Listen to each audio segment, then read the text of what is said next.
Bonjour à tous, je suis ravi de vous retrouver pour un nouveau point de l'équipe d'allocation de bêta sur l'évolution des marchés, nos scénarios et bien sûr les mouvements dans nos portefeuilles. Le premier semestre s'achève dans une douce quiétude estivale. La correction tant attendue, voire espérée par certains investisseurs, n'a pas eu lieu et pour cause. Les marges des entreprises ne se sont pas effondrées, l'inflation reste sous contrôle et les données macro, elles, laissent entrevoir un atterrissage tout en douceur de l'économie. Les signes d'instabilité se multiplient sans pour autant perturber les marchés actions dont la volatilité baisse, revenant même sur les niveaux de 2019. 2019, vous vous souvenez ? Un ralentissement économique marqué, une guerre commerciale entre Trump et la Chine et un marché action qui n'en finit pas de monter. Tout au long de l'année, il a monté, tiré par quelques valeurs stars, aux grandes dames des gérants diversifiés, des économistes et autres stratèges de marché.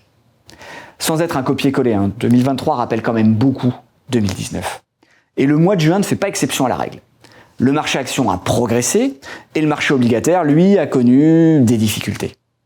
Les banques centrales du Canada et d'Angleterre ont augmenté leurs taux plus fort qu'attendu et même la Banque centrale européenne et la Réserve fédérale ont été plus faucons, comprendre qu'elles ont laissé la porte ouverte à d'autres augmentations de taux. Ce qui d'habitude, vous en conviendrez, n'est pas très bon pour les marchés actions, mais pas cette fois. Cette fois, c'est différent.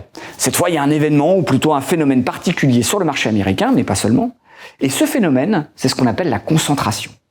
En effet, 7 valeurs ont réalisé à elles seules plus de 100% de la performance du S&P 500. C'est énorme, c'est gigantesque, j'ai envie de dire, en un mot, c'est historique. Ces méga-caps ont tiré littéralement le marché à la hausse et créé un nouveau pain trade pour les investisseurs, séparant le monde en deux catégories. Ceux qui sont chargés de méga-caps et ceux qui creusent leur sous-performance. Nous avons bien évidemment pris en compte dans nos prévisions ces nouveaux éléments de concentration et de résilience. Nous en tirons 2 scénarios de marché pour les 3 prochains mois. Le scénario central, qui va anticiper avec une probabilité de 65% un atterrissage tout en douceur de l'économie mondiale. Dans ce scénario, les politiques des banques centrales, celles qui ont été mises en place depuis plus de 2 ans, sont un franc succès. Parce que l'inflation baisse, puis se stabilise, les entreprises maintiennent leurs marges et l'économie ralentit mais ne s'effondre pas. Comme vous pouvez l'imaginer, c'est un bon scénario pour les différents actifs financiers. Les taux d'intérêt se stabilisent à leur niveau actuel, voire baissent un petit peu, et les actions, elles, continuent leur remarquable ascension, avec une différence quand même minime mais notable, c'est que dans ce scénario, la hausse n'est pas tirée par les Magnificent Seven, mais le marché trouve un nouveau souffle grâce à une rotation sectorielle. Toutes les valeurs délaissées font un retour remarqué, tirant les marchés actions de 5 à 7,5%. Notre deuxième scénario est beaucoup moins positif. Dans ce scénario, les banques centrales intensifient leur lutte contre l'inflation et la probabilité d'un atterrissage brutal, lui, augmente.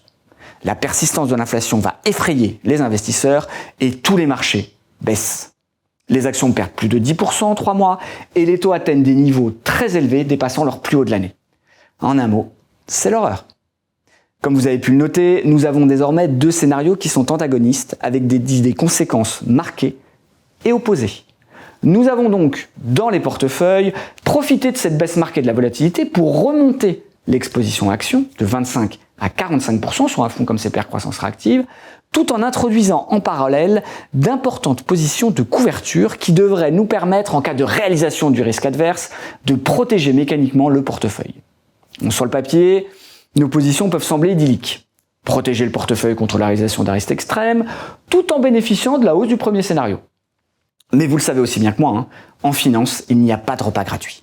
Donc s'il ne se passe rien jusqu'en septembre, nous perdrons les primes investies.